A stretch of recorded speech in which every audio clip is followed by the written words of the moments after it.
Good morning students, welcome back in Hindi class on my YouTube channel which name is Knowledge World। चलिए आज हमारा chapter 6 चल रहा है वीर तुम बढ़े चलो। और इस चैप्टर के जो कवि है जिनका नाम है द्वारिका प्रसाद माहेश्वरी, इन्होंने एक बहुत अच्छी सी कविता लिखी और बच्चों को, जो हमारी बच्चों की टोली है, दल है, उसको आगे बढ़ते रहने के लिए कवि ने किस तरह से मोटिवेट किया, उन्हें किस तरह से आगे बढ़ने की प्रेरणा दी अपनी कविता के माध्यम से, वो हमने पढ़ा। कवि ने कहा कि चाहे कितनी ही समस्याएं आए, कितनी ही परेशानियां आए, जो बच्चे हैं उन्हें रुकना नहीं है, झुकना नहीं है, आगे बढ़ते ही रहना है। ठीक है। उसके बाद हमने इस चैप्टर के शब्दार्थ किए, मौखिक क्वेश्चन आंसर्स तक हम कर चुके थे। आज हम इस चैप्टर के लिखित क्वेश्चन आंसर्स और एक्सरसाइज करेंगे। So let's start the work. सबसे पहले हम करेंगे लिखित प्रश्न उत्तर।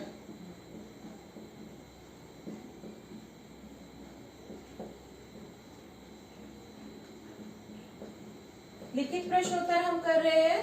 पहला क्वेश्चन है हमारा, ध्वज के बारे में कवि क्या कह रहे हैं। कवि ने लाइन आई थी कि हाथ में ध्वज हो और ध्वज हमारा कभी भी झुके नहीं, हमारा जो ध्वज है वो हमेशा अपनी शान में लहराता रहे। तो कवि ने पूछा कि ध्वज के बारे में क्या कहा है कवि ने। तो कवि कह रहे हैं कि हमारा ध्वज जो है वो कभी झुकना नहीं चाहिए। कवि कह रहे हैं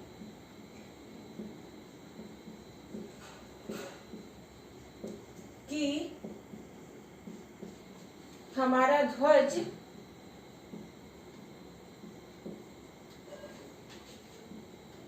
कभी झुकना नहीं चाहिए।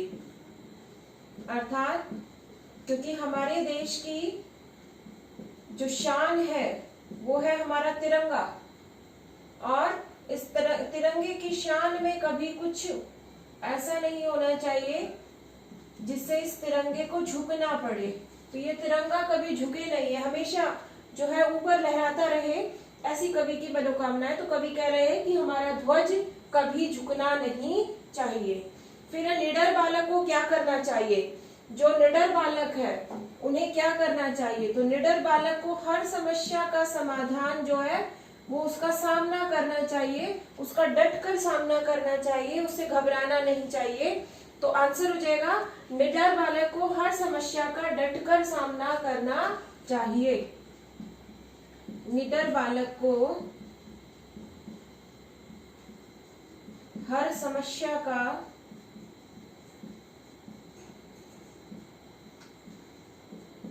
डटकर सामना करना चाहिए। डटकर मतलब बिना डरे, बिना झुके, कितनी ही समस्याएं क्यों ना आ जाए हमारे सामने, उन समस्याओं को हमें बड़ी ही समझदारी के साथ, बहुत ही धैर्य के साथ उनका हमें सामना करना चाहिए। फिर जब कोई साथ ना हो तब भी बालक को क्या करना है। तो लाइन आई थी कि जब कोई साथ ना हो, ना कोई संग हो, ना कोई साथ हो, सूर्य की तरह बढ़े चलो, चंद्र की तरह बढ़े चलो। कि जब हमारे साथ कोई नहीं हो, हम अकेले हो, तो भी सूर्य और चंद्रमा की तरह हमें आगे बढ़ते जाना है। तो जब कोई साथ नहीं हो, उत्तर 3 हो जाएगा। जब कोई साथ नहीं हो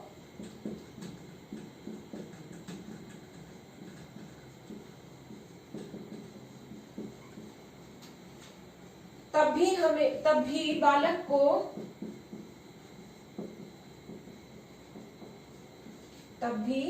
बालक को सूर्य व चंद्रमा की तरह आगे बढ़ते जाना है। सूर्य व चंद्रमा की तरह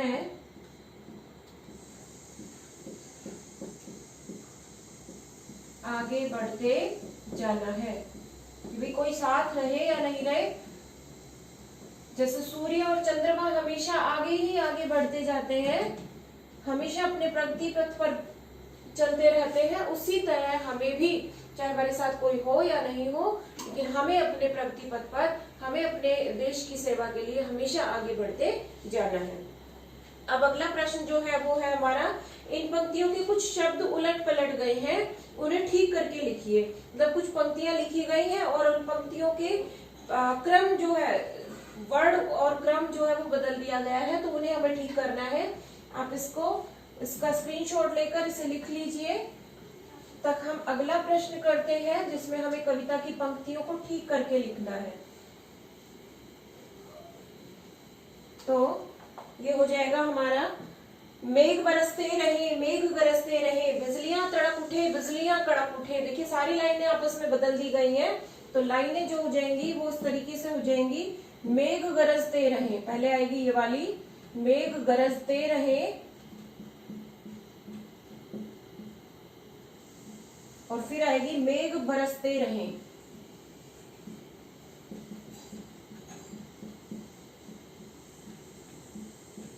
अगली लाइन है, बिजलियां तड़क उठे, बिजलियां कड़क उठे, तो उसमें पहले बिजलियां कड़क उठे ये वाली लाइन आएगी, बिजलियां कड़क उठे,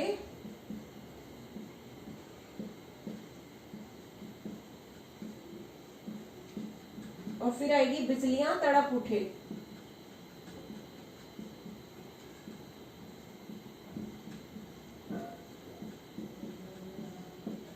ये हो गई। अगला जो ख पार्ट है इसका, रात हो कि प्रात हो, जबकि वर्ड है प्रात हो कि रात हो। ये हमारी सही लाइनें हैं, प्रात हो कि रात हो, संग हो न साथ हो। तो ये लाइन हो जाएगी, संग हो न साथ हो, तुम्हारे साथ कोई हो चाहे नहीं हो, ठीक है। चंद्र से बढ़े चलो, सूर्य से बढ़े चलो, तो ये लाइनें ऐसे नहीं थी, ये लाइनें थी, सूर्य से बढ़े चलो,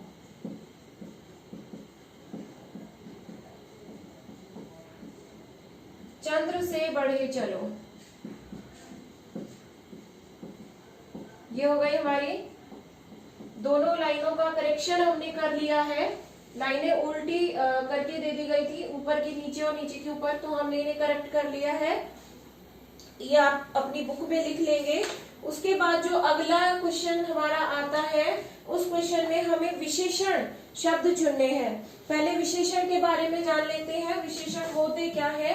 तो देखो बच्चों, विशेषण वे शब्द होते हैं जो संज्ञा या सर्वनाम की विशेषता बताते हैं, अर्थात संज्ञा सर्वनाम की विशेषता बताने वाले शब्दों को हम कहते हैं विशेषण।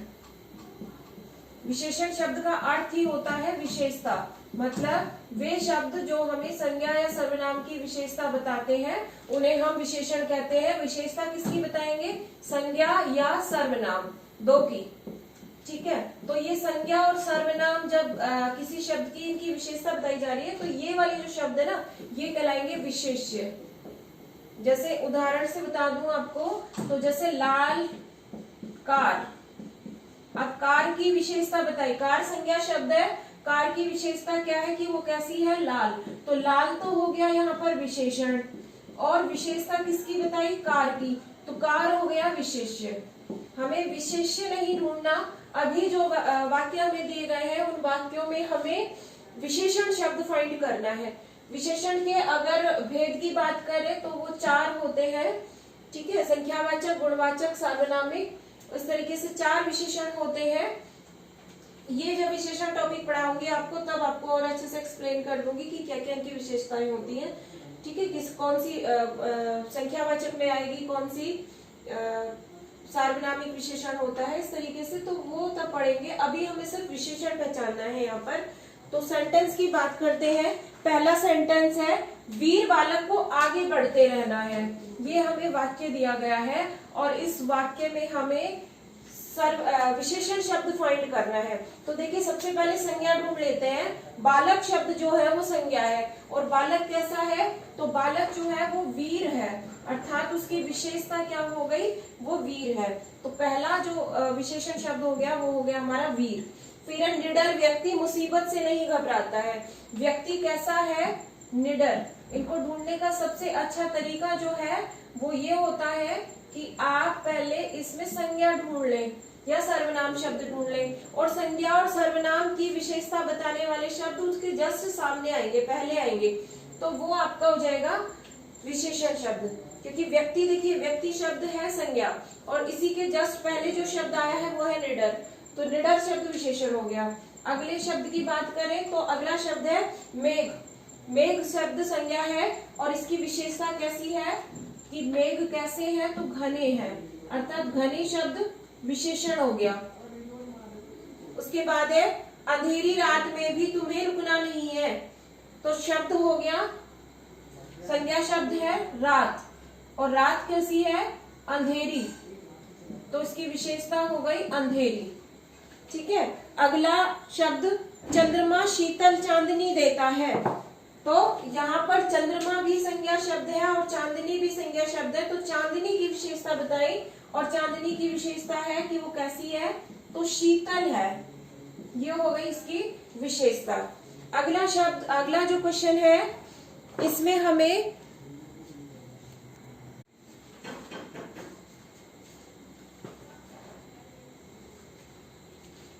अगले क्वेश्चन में हमें समानार्थी शब्द लिखने हैं, तीन समानार्थी शब्द लिखने हैं। शब्द दिए गए हैं, इन शब्दों के हमें समानार्थी शब्द लिखने हैं। ठीक है, पहला जो शब्द है वो है सूरज।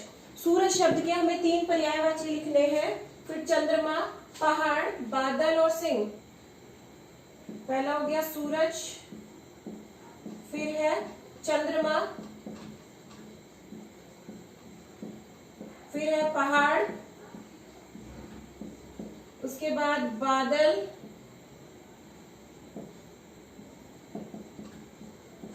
और लास्ट है हमारा सिंह यानी शेर। इनके हमें समानार्थी कहे, पर्यायवाची कहे शब्द लिखने हैं, और वो भी लिखने हैं 3-3। देखिए बहुत सारे शब्द हैं जिनके जो इनके पर्यायवाची शब्द हैं, तो हमें उनमें से कोई भी 3 शब्द लिख लेने हैं। पहला है सूरज। सूरज को हम सूर्य कहते हैं, आदित्य कहते हैं, भानु कहते हैं, भास्कर कहते हैं, बहुत सारे नाम हैं, रवि कहते हैं। ठीक है, तो बहुत सारे शब्द हैं जो सूर्य के पर्यायवाची हैं। इसके बाद है चंद्रमा।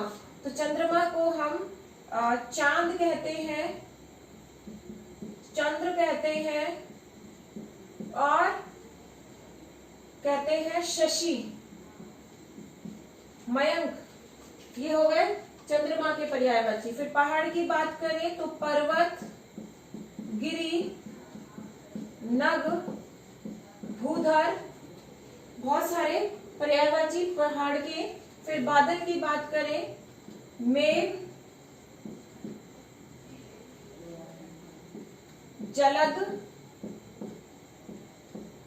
जलधर, सिंह, शेर, केसरी, वनराज, मृगराज, केशी, ये सब पर्यायवाची हो जाएंगे सिंह के। अगला जो शब्द है, क्वेश्चन है, इसके अंदर हमें शब्द संयुक्ताक्षर शब्द से कुछ नए शब्द बनाने हैं। संयुक्ताक्षर कहते हैं जिसमें एक आधा वर्ण आए और एक पूरा वर्ण आए। ठीक है, जैसे सूर्य, ये बना र और य से मिलकर। ऐसे ही अगला बनाना है हमें प्र से, फिर ध्व से, और लास्ट है द्र से। तो जैसे सूर्य इसमें एग्जाम्पल में दिया गया है। अगले नए जो शब्द बनाने हैं, धैर्य, धैर्य में भी य और य के ऊपर र। ठीक है, उसके बाद बात करें, ये र जो है ना बच्चों, ये वाला र ये आधा होता है, और ये जो यहाँ पर र होता है ये पूरा र होता है। इस आधे र को तो हम बोलते हैं रेफ, और इस पूरे र को हम बोलते हैं पदे। ये आपको ध्यान रखने दोनों के नाम। ठीक है, धैर्य हो गया, शौर्य हो गया, ये हो गए आपके र और या से। फिर प्र से बात करें तो प्राप्त शब्द दिया गया है, नए शब्द हमें बनाने हैं। प्रसिद्ध, प्रज्ञा, ये आपके प्र से शब्द बन गए। ध्वज से बात करें तो ध्वज शब्द इसमें दिया गया है। ध्वज के बाद बात करें नए शब्द की तो शब्द हो जाएंगे हमारे ध्वस्त, ध्वनि। ठीक है, इनमें देखिए वही ध आधा और फिर वह।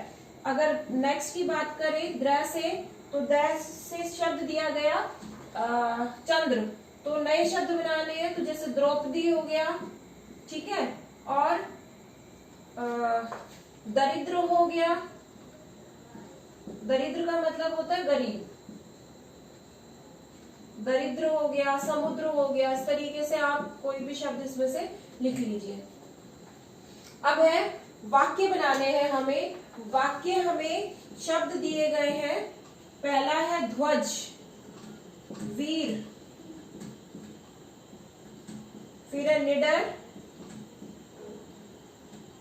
और फिर है पहाड़। ये कुछ शब्द दिए गए हैं, इन शब्दों से हमें जो है वाक्य बनाने हैं, ठीक है। तो इनसे हम वाक्य बनाएंगे। पहला है ध्वज, हमारा ध्वज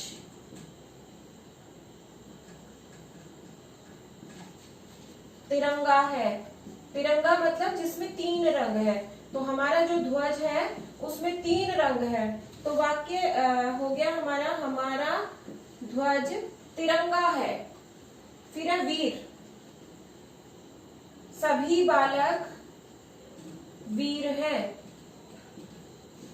सभी बालक वीर हैं, ठीक है। जिस शब्द का से हम वाक्य बना रहे हैं उस शब्द को आप अंडरलाइन कर लेंगे। फिर है निडर, वह बहुत निडर है। इस तरीके से छोटे छोटे सेंटेंस आप अपने आप भी बना सकते हैं। जरूरी नहीं है जो सेंटेंस मैं लिखा रही हूँ वही सेंटेंस आप लिखें। आप अपनी मर्जी से छोटे छोटे सेंटेंस फॉर्म करके अपने आप लिख सकते हैं। पहाड़, वह पहाड़